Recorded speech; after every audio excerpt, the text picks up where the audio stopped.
Барлықтарыңызға қайырлы күн достар, сіздермен оңай медицина. Бүгінгі біздің қарастыратын тақырыбымыз гипотиреоз.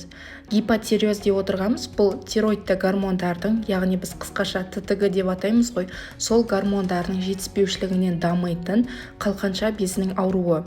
Патогенезі бойынша гипотиреоз бұл біріншілік және екіншілік деп топқа бөлінеді. Бұл екі топтың ара жігін ажырату үшін бізде осындай түсінік қалыптасу керек. Біріншілік деп отырғанымыз бұл қалқанша бездің өзінде дамитын патология. Ал екіншілік бұл тироидты гормондардың тапшылығынан осы дамитын патология болып табылады.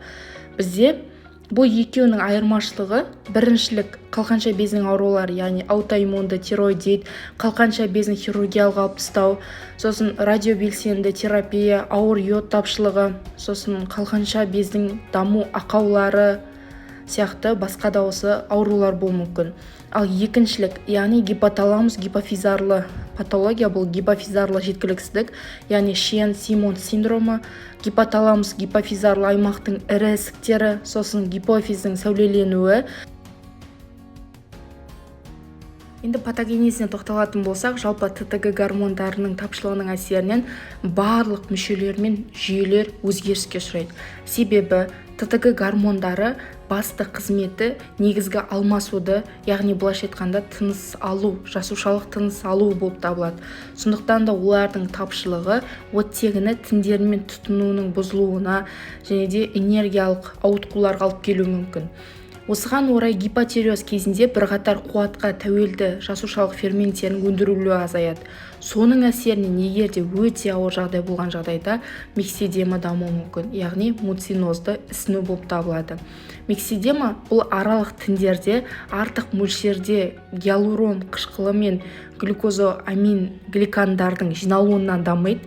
Олар өз кезегінде жаңа гидрофильділігіне байланысты тінде судың жиналуын қамтамасыз етеді. Клиникалық көріністерінде жалпы осы суретке, яғни сызба нұсқаға назар аударатын болсаңыздар, гипотиреоздың клиникалық көрінісі полижүйелік болып табылады, яғни өте көп жүйелікпен сипатталады. Бірақ кей науқастарда бір жүйеге тән шағымдар мен симптомдар анықталады. Сондықтан науқастарда бетперде аурулары анықталады. Бетперде аурулары бұл айқын және ұзаққа созылған гипотиреоз кезінде науқастарда жалпы және периорбитальды ісінумен сипатталатын микседематозды сырт келбет дамиды. Олардың беттері ісінген, бозғылт сары түсті, көз қарасы немқұрайлы, бет мимикасы кедейленген, яғни маска тәріздес бет болып табылады. Сонымен қатар науқастың шашы түсе бастайды, оның жылтырауы және де олар көп жағдайда түсе бастайды. Жалпы науқастар баяу және тежелген болып табылады. Жүйке жүйесінде ауытқулар болады. Ауыр гипотиреозға сөйлеудің тежелуі тән, тіпті кейде науқас аузында бір нәрсе бар сияқты болып сөйлейді.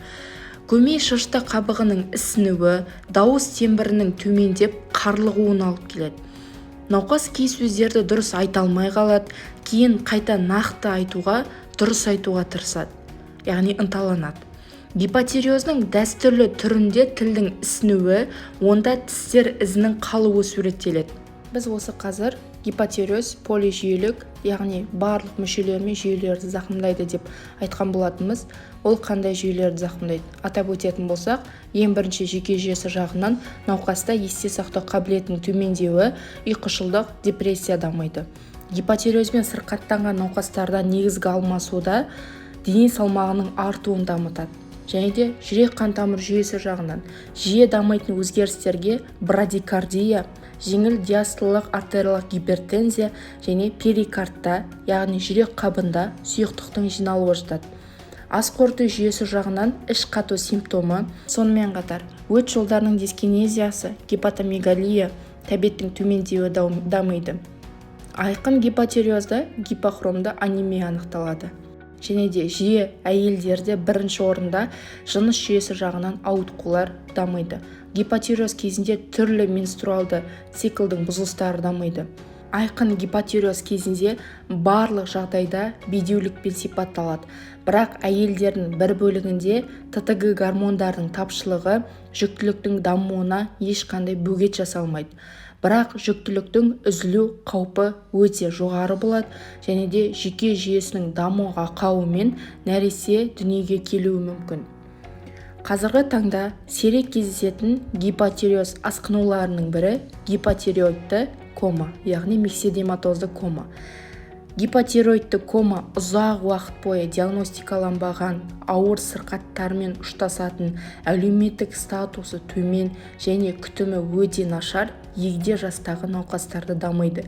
Гипотиреоидты команың дамуын интеркуррентті аурулар, яғни жиі инфекциялық, суық тию, жарақаттар, орталық жүйке жүйесін тежейтін препараттарды тағайындау команы күшейтеді. Клиникалық гипотиреоидты кома гипотермиямен, гиперкапниямен, гиповентиляция, гиперволемия, брадикардия, гипонатремия, артериялық гипотензия, несептің ұсталуы, динамикалық ішек өтімсіздігімен, гипогликемиямен, жүрек жеткіліксіздігімен, орталық жүйке жүйесінің тежелуімен көрсетіледі. Және де бұлардың летальды көрсеткіші, яғни өлім қаупі 80%-ға дейін жетуі мүмкін. Диагностикасы. Жалпы диагностикасы кезінде біз ТТГ гормонын, Т3 және Т4 гормондарын анықтаймыз. ТТГ-ның мөлшерінің шектелген жоғарылауы бұл субклиникалық гипотиреозды білдіреді. Ал ТТГ жоғарылап, онымен қатар Т4 гормонның төмендегені анықталатын болса, айқын немесе манифесттік гипотиреозды көрсетеді.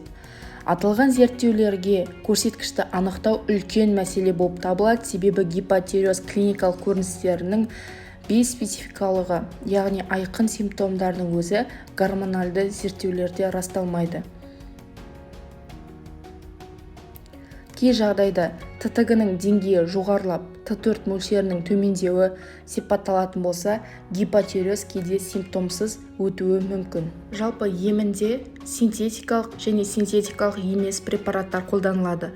Синтетикалық препараттар бұлар айырбастаушы препараттар, яғни Т3, яғни трииодтиранин және Т4 тироксин гормондарын айырбастайтын препараттар, Т3-ке лиотиранин, Т4-ке левотироксин препараттары қолданылады.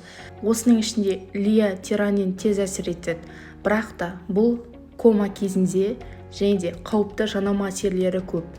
Диарея, құсу, тахикардия болуы мүмкін, және де жүрек ауруларында бұл препарат қолданылмайды. Левотироксин, бұның әсер етуі жай, жасушаға кіру үшін 5-деиодиназа ферменті қажет. 6-8 аптада әсер береді. Ұзақ терапия қолдану мақсатында осы препаратты енгізеді.